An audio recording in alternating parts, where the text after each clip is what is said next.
Tapi ketika manusia sudah berumur 40 sampai 63 tahun yang disebut dengan umur asar, Allah menyebut dengan kalimat rugi. Agar kita yang sudah hari ini sudah berumur asar tidak termasuk menjadi orang-orang yang rugi, mana pondasi yang harus kita bangun pada diri kita yang sudah berumur asar? Ada 3. Yang pertama, dirinya sudah sampai pada kalimat aman, imannya sudah melekat yang disebut dengan hakul yakin. Satu baik. Yang kedua, wa amilus sholihat, ia perbanyak Bapak Ibu amal-amal solehnya. Yang ketiga Bapak Ibu, ketika kita yang hadir sudah sampai umur asar 40 sampai 63 tahun, ada yang ketiga, wa tawassaw bil haqqi wa tawassaw bis sabr. Hidup ini ingat mengingatkan dalam bentuk kebenaran dan ingat mengingatkan dalam bentuk kesabaran. Ini Bapak Ibu bagi kita yang sudah berumur asar 40 sampai 63 tahun. Yang terakhir, yang kedua Bapak Ibu. Umur apa tadi Bapak Ibu? Yang terakhir? Malam. Ketika Bapak Ibu sudah berumur 64 tahun ke atas, atau mohon maaf, yang disebut dalam Al-Quran tadi adalah umur lail, ada satu ibadah Pak Ibu yang sifatnya istiqomah. Apa bahasa kita istiqomah? Yang terus-menerus, yang tak pernah ia putus.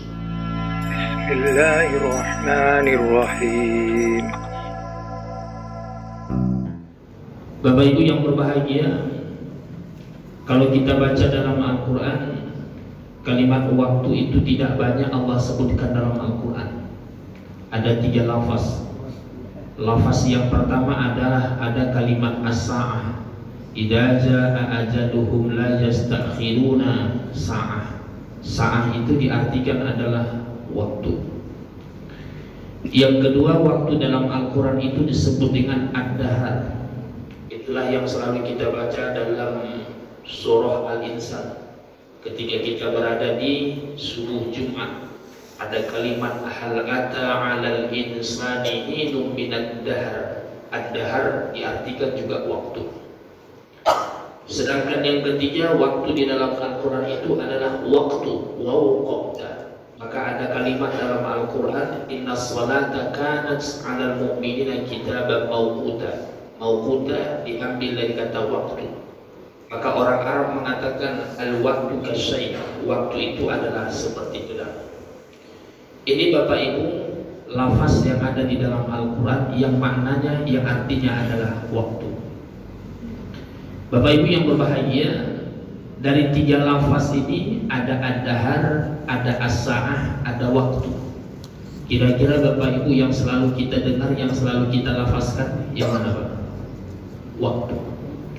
Jarang orang mengatakan ad-dahar, jarang orang juga mengatakan kalimat as-sa'ah, juga jarang. Tetapi yang selalu kita dengar dan selalu kita ucapkan itu adalah waktu. Waktu, Bapak Ibu yang berbahagia, setiap Bapak Ibu mengucapkan dan mendengar kalimat waktu, maka spontanitas mata kita langsung melihat jam. Jam, Bapak Ibu, jika kita lihat penemu jam ini kan orang barat. Ya, malah Bapak Ibu, perputaran rotasi bumi diperhitungkan 24 jam sehari semalam.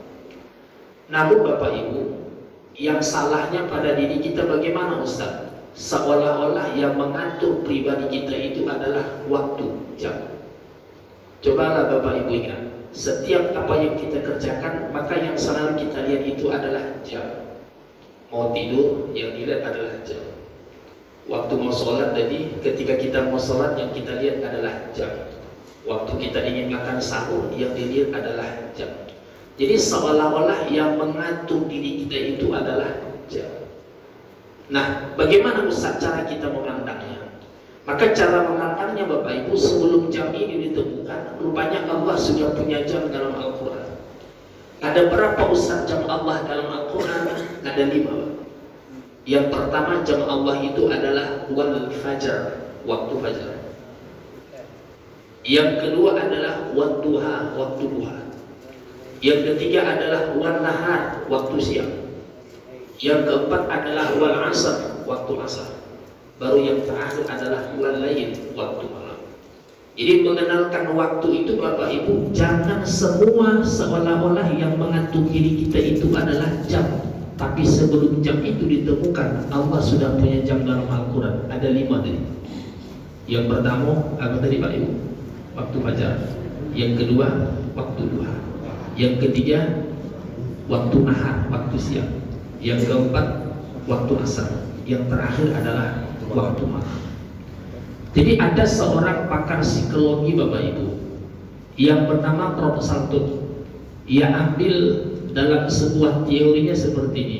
Waktu ia selalu berkorelasi berhubungan dengan umur. Jadi kalau waktunya Bapak Ibu berubah, maka umurnya juga akan berubah. Kan 24.00 ya, maka waktunya berubah, maka umurnya juga ikut berubah, kata Saltut.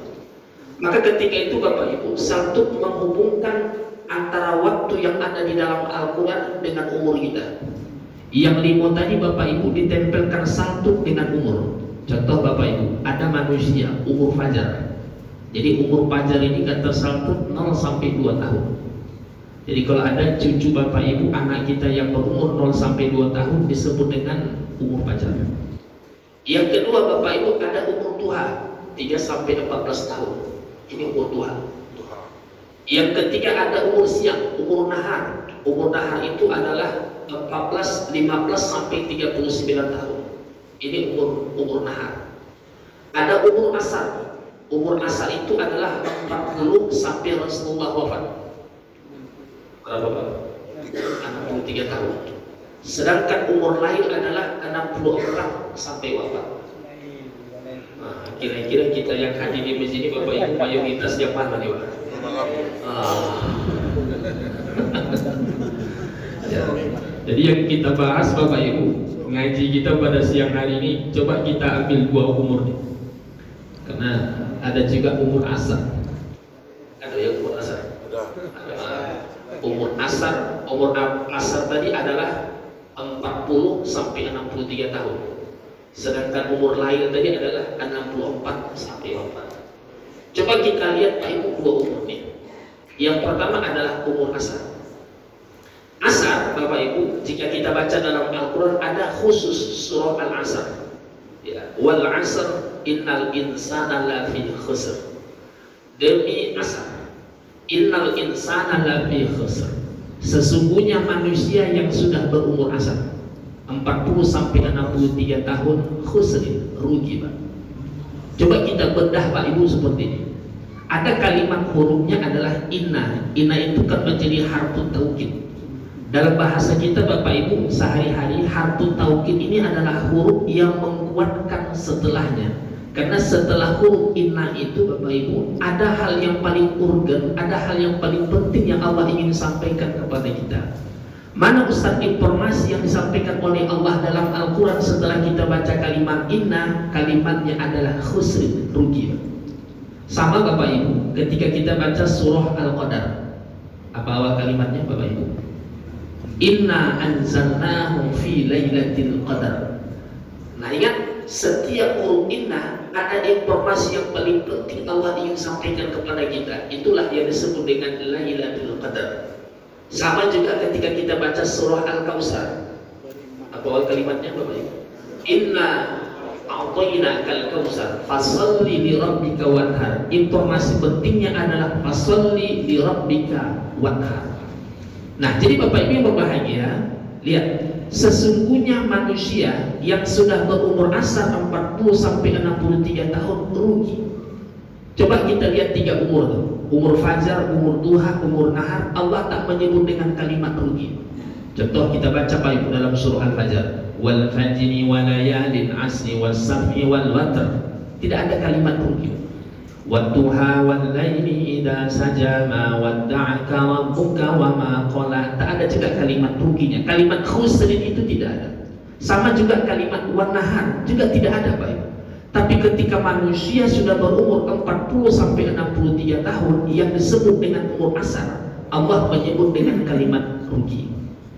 Nah, sekarang Bapak Ibu yang berbahagia, Ustaz, agar kita yang sudah hari ini sudah berumur asar tidak termasuk menjadi orang-orang yang merugi, mana pondasi yang harus kita bangun pada diri kita yang sudah berumur asar? Ada 3. Yang pertama, dirinya sudah sampai pada kalimat aman. Aman itu dalam bahasa kita adalah orangnya yakin. Jadi yakin itu Bapak Ibu makomnya kan 3, makamnya 4 pada diri kita. Pertama, makom yang pertama itu adalah iman, disebut dengan iman taklid. Iman taklid ini kan ngikut-ngikut aja. Ya, orang lihat sholat, ya ikut sholat, tetapi dia tidak tahu sholat apa yang dia kerjakan. Jadi ini namanya iman taklid. Ada makom yang kedua namanya adalah iman bil ilmi. Iman bil ilmi ini Bapak Ibu, ia selalu hitung-hitungan dengan Allah. Kalau saya sholat di rumah dapat 1 derajat, kalau saya sholat di masjid dapat 27 derajat. Berarti imannya adalah iman bil ilmi. Tapi ada makom iman yang ada pada dirinya disebut dengan ainul yakin. Ain artinya mata. Jadi keyakinannya hadir Bapak Ibu dari apa yang ia lihat. Kenapa Bapak Ibu datang ke masjid berjemaah? Karena saya lihat tetangga saya datang ke masjid. Berarti disebut dengan ainul yakin. Tapi ada makom iman yang paling tertinggi yang ada pada dirinya disebut dengan hakul yakin. Di mana Ustaz orang yang sudah sampai pada hakul yakin, ia kunci pada hatinya. Maka kita yang hadir ini Bapak Ibu yang berbahagia, agar tidak termasuk orang-orang yang rugi, maka iman itu tidak hanya iman taklid, iman bil ilmi, iman ainul yakin, tapi imannya sudah sampai pada level yang paling tertinggi adalah hakul yakin. Coba kita ingat Pak, ada doa yang selalu kita minta dengan Allah. Allahumma ahyina bil iman. Ya Allah, hidupkan kami dalam keadaan beriman. Wa amisna bil iman, matikan kami dalam keadaan beriman. Wa syurna ma'al iman, kumpulkan kami bersama dengan orang yang beriman. Wa adkhilnal jannata ma'al iman, masukkan kami ke dalam surga bersama dengan orang-orang yang beriman. Nah, uniknya Bapak Ibu, Islam mengantarkan kepada kita ketika kita lahir diingatkan dengan iman, ketika kita wafat diajarkan Pak Ibu tentang iman. Mana Ustaz buktinya? Ketika kita lahir, maka yang pertama sekali adalah memperdengarkan kalimat tauhid. Itulah diajarkan dan diiqamahkan. Siapa Bapak Ibu yang mengajarkan dan diiqamahkan? Ayah. Ayah siapa? Ayah bayi. Bukan ayah tetangga sebelah, bukan. Tapi ayah bayi. Nah sekarang Bapak Ibu rahmatullahi subhanahu wa ta'ala, Ustaz bagaimana Ustaz tentang akhir hayat hidupnya? Tetap Bapak Ibu yang diperdengarkan adalah kalimat tauhid. Jika ada jamaah kita sakarat, maka perdengarkan kalimat tauhid, la ilaha illallah. Inilah yang disebut dengan wa amisna bil iman, matikan kami dalam keadaan beriman. Maka iman itu Bapak Ibu yang berbahagia, ia tidak kelihatan. Ya, ia abstrak Pak Ibu, ia tidak kelihatan. Tetapi iman itu Bapak Ibu, ia bisa dirasakan. Jadi orang yang beriman itu Bapak Ibu, maka kehidupannya ia merasa tenang. Bisa ulangi Bapak Ibu, iman itu tidak bisa kita ukur, iman itu tidak bisa kita lihat, tetapi iman itu Bapak Ibu, ia bisa dirasakan. Coba kita lihat kisah Bapak Ibu, bagaimana kisah Bilal bin Rabah yang awalnya Pak Ibu, ia tidak beriman dengan Allah. Tapi ketika ia sudah berhadapan dengan Rasulullah, ketika ia sudah ketemu dengan Rasulullah, masa Allah Pak, ia perjuangkan dirinya Pak, sampai-sampai ia disiksa. Maka apa Ustaz kekuatan iman yang ia berikan kepada orang musuh Rasulullah? Tetap yang ia ucapkan adalah kalimat ahad, ahad, ahad. Kenapa Ustaz? Imannya Pak Ibu sudah terkunci pada hatinya Pak. Nah jadi kita yang mengaji ini Bapak Ibu, iman itu sudah terkunci pada hati kita. Maka ketika kita dipanggil dengan kalimat hayya 'alas shalah, maka segala aktivitas kita Bapak Ibu kita hilangkan dan kita tinggalkan. Kemana Ustaz kita mengarah? Panggilan Pak. Karena dalam hidup ini Bapak Ibu, kita dipanggil oleh Allah itu kan dengan 3 panggilan. Yang pertama, labbaik Allahumma labbaik, panggilan haji atau panggilan umrah. Tidak semuanya Bapak Ibu orang bisa berangkat umroh, banyak uangnya, tapi Allah tak izinkan untuk diundang Pak. Dan juga tidak semuanya Bapak Ibu orang bisa berangkat haji, ada uangnya, tapi Bapak Ibu Allah tak izinkan untuk diundang. Maka ada kalimat yang pertama, kita dipanggil oleh Allah dengan disebutkan labbaik Allahumma labbaik. Satu. Yang kedua, kita dipanggil oleh Allah dengan sebutan hayya 'alas shalah. Mari sholat. Ilal yang memanggil, tetapi secara hakikiahnya Allah yang manggil. Tapi ada panggilan yang ketiga, innalillahi wa inna ilaihi raji'un. Nah, itu panggilan selama-lamanya. Nah, jadi Bapak Ibu berbahagia dan rahmatullahi wa subhanahu wa ta'ala. Maka kita yang sudah mengaji ini, ketika Bapak Ibu yang hadir hari ini sudah sampai pada umur asal 40 sampai 63 tahun, maka yang pertama imannya sudah melekat yang disebut dengan hakul yakin. Satu baik. Yang kedua, wa amilus sholihat. Ia perbanyak Bapak Ibu amal-amal solehnya. Nah sekarang Bapak Ibu, jika kita lihat amal soleh yang paling unik itu kan sholat. Kalau puasa, uniknya kan hanya setahun sekali. Yang lainnya di luar dari bulan suci Ramadan itu adalah hukumnya sunnah. Namun ada Bapak Ibu yang hampir mendekati dengan yang wajib. Puasa apa Bapak Ibu? Puasa ajar. Bapak Ibu berajar seperti ini, ya Allah, jika anak saya masuk ke perguruan tinggi A, saya akan puasa. Rupanya semalam Pak Ibu pengumuman anak tak lulus. Nah, kira-kira Bapak puasa atau tidak? Agak ragu namanya. Ustaz, apakah kami tetap puasa? Tetap puasa, tapi puasanya tidak disebut dengan puasa ajar. Jangan pula gara-gara tak lulus Pak Ibu tak puasa-puasa. Nah, itu salah. Nah, jadi Bapak Ibu dirahmati Allah Subhanahu wa taala, rupanya Bapak Ibu ada hal ibadah amal soleh yang paling unik. Mana Ustaz amal soleh yang paling unik adalah sholat. Jadi sholat itu Bapak Ibu adalah setiap hari. Dan uniknya Bapak Ibu, Rasulullah katakan man qoma Ramadana, ya, siapa yang tegak, siapa yang berdiri di bulan suci Ramadan. Cobalah Bapak Ibu rasakan. Mana yang lebih lama Bapak Ibu ibadah berdiri kita yang dimanakan sholat di bulan Ramadan atau di luar Ramadan? Di dalam Ramadan Pak. Coba kita hitung Pak, rakaat kita ketika malam, khususnya ibadah-ibadah yang sunnahnya Pak. Yang pertama kita sholat sunat tarawih 8 rakaat, tambah witir 3 rakaat, berarti berapa? 11. Setelah itu Bapak Ibu bangun malam lagi, salat tahajud. Berapa rakaat Bapak Ibu tahajud? Ada yang dua, ada yang 4. Jadi rugi Pak Ibu, mohon maaf. Kalau Bapak Ibu yang hadir hari ini 2 rakaat, rugi. Rugi, mohon maaf nih. Jadi yang paling nikmat itu adalah 8 rakaat. Jadi kalau kita hitung Bapak Ibu, 11 tambah 8 berarti 19 Pak Ibu. Ya, ditambah Bapak Ibu sholat sunat taubat. Sholat sunat taubat berarti berapa? 19 tambah 2, 21. Setiap Bapak Ibu melaksanakan ibadah qiyamul lail tetap diiringi dengan sholat sunat wudu. Ya, kalau Bapak Ibu masih ingat kisah bagaimana seorang Bilal ketika ketemu dengan Rasulullah, apa kata Rasulullah kepada Bilal? Bilal, saya dengar sabdamu ada di dalam surga. Rasulullah tanya, apa amalan? Rupanya amalannya Pak Ibu simpel, sangat simpel. Hanya ia laksanakan sholat sunat wudu Pak. Rupanya Bilal ini Bapak Ibu setiap hari tak pernah ia tinggalkan sholat sunat wudunya. Jadi kalau kita hitung Bapak Ibu, qiyamul lail kita, malam kita selama di bulan suci Ramadan itu 25 kali Pak Ibu kita tegak berdiri, tegak. Nah, jadi Bapak Ibu dirahmati Allah Subhanahu wa taala, itu Bapak Ibu baru malam. Belum lagi Bapak Ibu pada waktu siang hari. Dari mana Ustaz kita memulai menghitungnya? Coba kita hitung dari waktu fajar Pak. Fajarnya kita ambil 2 rakaat. Ya, karena kita paham khairu minad dunya wa ma fiha, lebih baik dunia dan seisinya. Tak lama kemudian Bapak Ibu setelah kita i'tikaf di masjid, kita laksanakan sholat sunat Isra 2 rakaat, 4. Tak lama kemudian Bapak Ibu setelah Isra kita jumpa dengan duha.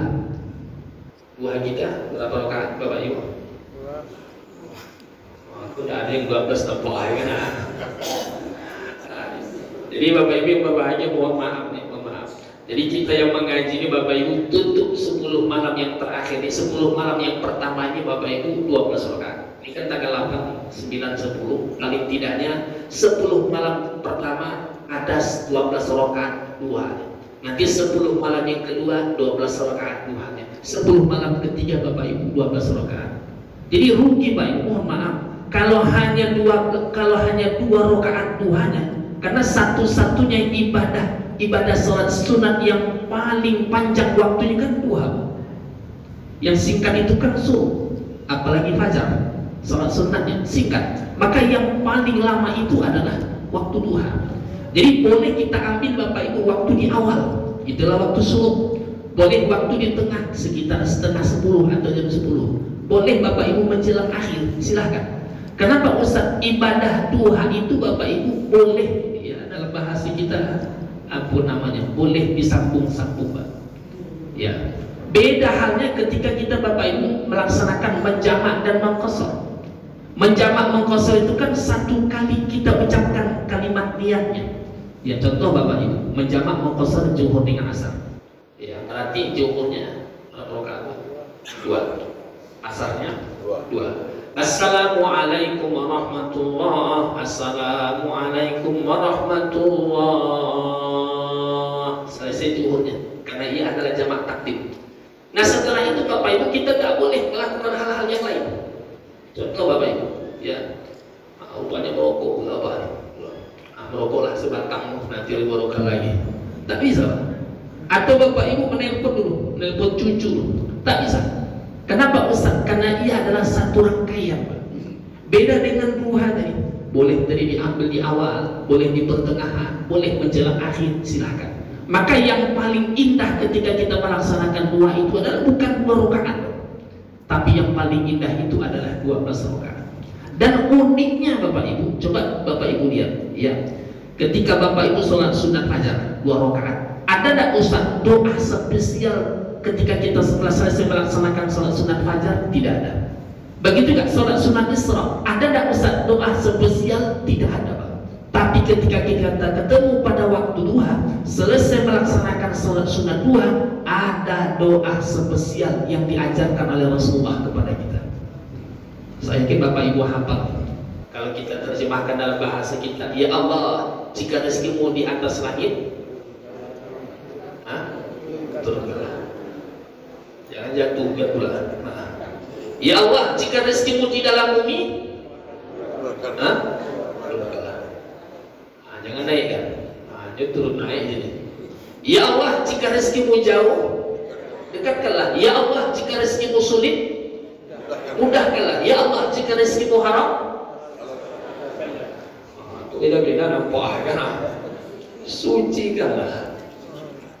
Di mana minta yang seperti ini Ustaz? Hanya selesai salat sunat duha. Boleh tak Ustaz saya pakai selesai salat sunat Isra? Tidak benar. Boleh tak Ustaz saya pakai setelah salat sunat fajar? Tidak benar. Tapi ia khusus Bapak Ibu hanya dilaksanakan pada waktu duha. Nah Ustaz, saya laksanakan 12 rakaat. Setelah saya duha 2 rakaat, saya minta dengan Allah, ya Allah, jika rezekimu di atas langit, turunkanlah. Nah nanti lagi Ustaz, setelah 2 rakaat saya doa lagi. Seperti itu doanya, itu lebih baik. Nah artinya Bapak Ibu dirahmati oleh Allah Subhanahu wa Ta'ala, menandakan amal soleh yang paling unik adalah salat. Khususnya Bapak Ibu ketika kita berada di bulan suci Ramadan. Maka jika kita hitung malam saja ada 25 Pak, yang sholat sunat 25 rakaat. Belum lagi waktu siangnya kita laksanakan contoh duha tadi 12 rakaat, 25 tambah 12 37. Itu belum lagi Bapak Ibu yang qobliyah dan ba'diyahnya, Pak. Masya Allah. Nah, jadi Bapak Ibu berbahagia dan rahmatan Allah Subhanahu wa Ta'ala. Tapi kita perdalam Bapak Ibu, ketika Allah Subhanahu wa Ta'ala menyuruh kita untuk melaksanakan qoma di bulan suci Ramadan ini, coba kita bagi, Pak. Ibadah salat sunat itu kan ada ibadah yang kita kerjakan malam, ada ibadah yang kita kerjakan siang. Nah, jika kita bandingkan Ustaz siang dengan malam, yang lebih afdal, yang lebih mulia itu letaknya di mana Ustaz? Malam, Pak. Bapak Ibu tadi laksanakan salat sunat taubat di waktu duha, boleh. Tapi yang paling mulia Bapak Ibu letakkan dia pada waktu malam hari. Bapak Ibu laksanakan salat sunat wudu pada waktu siang, maka yang lebih mulia Bapak Ibu kita letakkan pada waktu malam hari. Kenapa Ustaz? Malam ini Pak Ibu unik. Jika Bapak Ibu baca dalam Al-Quran, sejarah-sejarah yang paling takjub, yang paling dasar itu adalah Allah tunjuk pada waktu malam hari. Kisah Isra wal Mi'raj di abdihi lailan malam hari. Turunnya Al-Quran Allah letakkan pada waktu malam hari, Pak. Apalagi Pak Ibu yang malam. 114 surah di dalam Al-Quran. Allah letakkan satu surah namanya surah Al-Lail, surah malam. Malah ketika kita baca dalam Al-Quran antara malam dengan siang, maka yang sering sekali Allah lapaskan bukan siang, tetapi yang sering sekali Allah lapaskan diawali dengan pada waktu malam hari. Contoh dalam surah Al-Imran, inna fi khalqis samawati wal ard wa ikhtilafil laili wan nahar. Malamnya dulu baru siangnya. Artinya Bapak Ibu yang berbahagia, kita yang sudah mengaji ini, amal saleh di bulan suci Ramadan ini, mari Pak Ibu kita maksimalkan malamnya dibandingkan siangnya. Saya ulangi, dimaksimalkan malamnya ya dibandingkan pada waktu siangnya. Ini yang kedua. Yang ketiga Bapak Ibu, ketika kita yang hadir sudah sampai umur asar 40 sampai 63 tahun, ada yang ketiga, wa tawassaw bil haqqi wa tawassaw bis sabr. Hidup ini ingat mengingatkan dalam bentuk kebenaran dan ingat mengingatkan dalam bentuk kesabaran. Ini Bapak Ibu bagi kita yang sudah berumur asar 40 sampai 63 tahun. Yang terakhir, yang kedua Bapak Ibu. Umur apa tadi Bapak Ibu? Yang terakhir? Malam. Kecoba ingat nampak air. Ustaz, bagaimana Ustaz dengan umur malam? Bapak Ibu seperti ini. Ustaz punya jamaah, umurnya 81 tahun, hampir 82 tahun. Tinggalnya Pak Ibu di jalan Garuda, atas Kurun Ujung. Di luar Ramadan Pak Ibu, ia rutin ngaji Pak. Ngajinya bukan dekat, jauh Pak. Kemana bisa dia ngaji? Kalau tak jalan ke Sumatera, ke Pasar Said. Jalan Sumatera kan Masjid Al-Falah. Pasar Said itu setiap subuh Masjid Nurul Yakin Pak. Umur 82 tahun, naik motor Pak, naik Supra. Ya, setiap subuh Pak, bukan sebulan sekali, bukan seminggu sekali, tapi setiap subuh. Bayangkan Pak Ibu, mohon maaf, umur 81 tahun, umur 80 tahun, tinggal di jalan Taskur Garuda Ujung, naik motor Pak Ibu ke Pasar Said, naik motor Bapak Ibu ke Jalan Sumatera setiap subuh. Uniknya Bapak Ibu, tidak hanya waktu subuh, malam. Ia catat Pak Ibu tentang pengajiannya. Malam Senin saya di masjid ini, malam Selasa saya di masjid ini. Satu pekan tuh Pak Ibu full ngaji Pak. Setiap malam, bukan seminggu sekali, setiap malam. Umur 81 tahun, hampir 82 tahun. Ketika itu saya tanya Pak Haji, apa nikmat yang paling besar ketika Pak Haji ikuti yang seperti ini? Apa kata Pak Haji? Ustaz, alhamdulillah Ustaz, seumur dengan saya alhamdulillah banyak yang sakit Ustaz, tapi Allah izinkan hari ini saya Ustaz sehat Ustaz.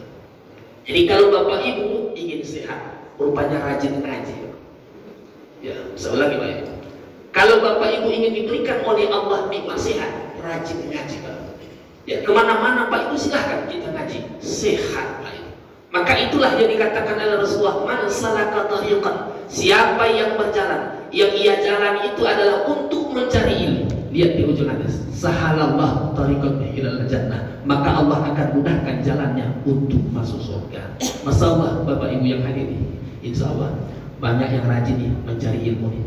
Nah artinya Bapak Ibu, ketika Bapak Ibu sudah berumur 64 tahun ke atas, atau mohon maaf, yang disebut dalam Al-Quran tadi adalah umur lail, ada satu ibadah Pak Ibu yang sifatnya istiqomah. Apa bahasa kita istiqomah? Yang terus-menerus, yang tak pernah ia putus. Mulai Bapak Ibu pensiun sampai hari ini tak pernah putus. Ambil satu. Atau karena Bapak Ibu hari ini baru ngaji, bagaimana Ustaz caranya? Mulai hari ini Bapak Ibu diajarkan pada diri kita ada satu ibadah yang tak pernah putus. Contoh Pak Ibu, baca Al-Quran, tapi jangan pernah putus Pak. Contoh, sehari satu halaman ya. Kalau kita bandingkan Bapak Ibu, Imam Syafi'i itu kan satu hari khatam Pak.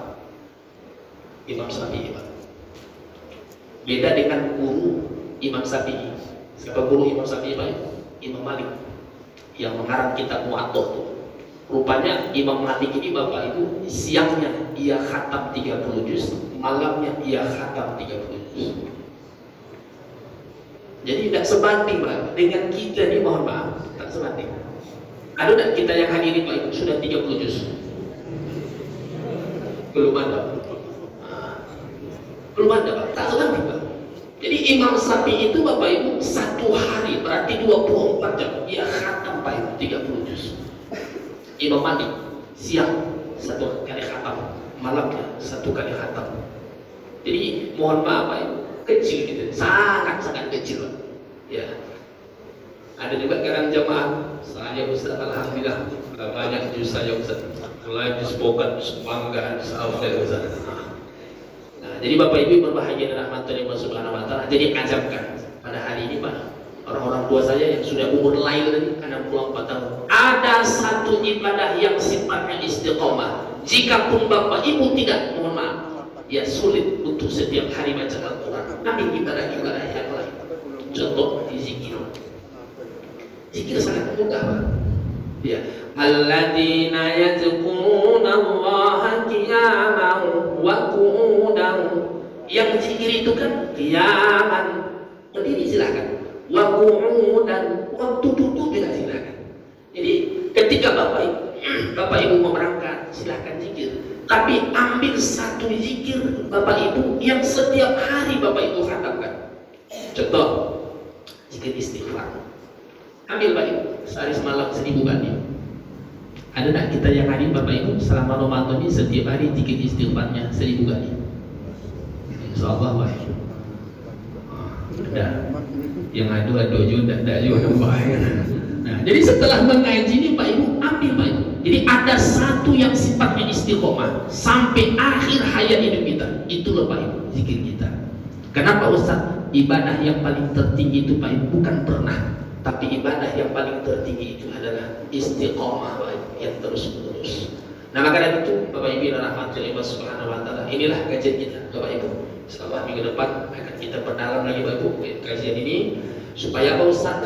Supaya kita jadikan hari demi hari di bulan suci Ramadan ini banyak peningkatan amal ibadah kita. Insyaallah kita akan termasuk orang-orang yang beruntung di hadapan Allah Subhanahu wa taala. Amin ya rabbal alamin. Demikian Bapak Ibu kajian kita. Namun sebelum saya tutup, ada yang mau perlu dipertanyakan?